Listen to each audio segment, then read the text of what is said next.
আমি নাকি ভিডিওতে ফেক ভিউয়ার্স বাড়াচ্ছি।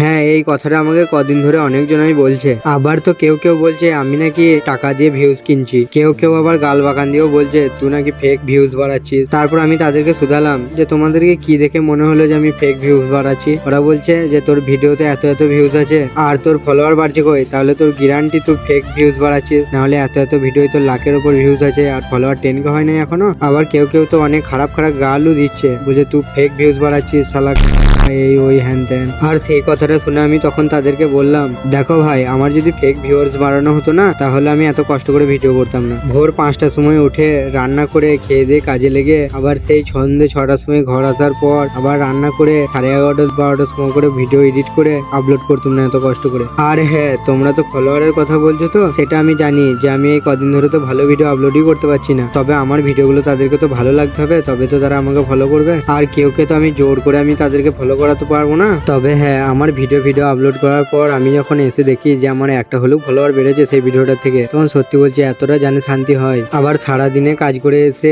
ভিডিওটাকে এডিট করে আপলোড করার পর যখন ওই ভিডিওটার মধ্যে কমেন্ট আরে দেখি যে দাদা তোমার ভিডিও ভালো লাগে, সত্যি বলছি ওগুলো দেখে পুরো জান ঠান্ডা হয়ে যায়। আবার সারাদিনে যেই কাজটা করেছি সেই কষ্টটাও এক নিমেষেই শেষ হয়ে যায়।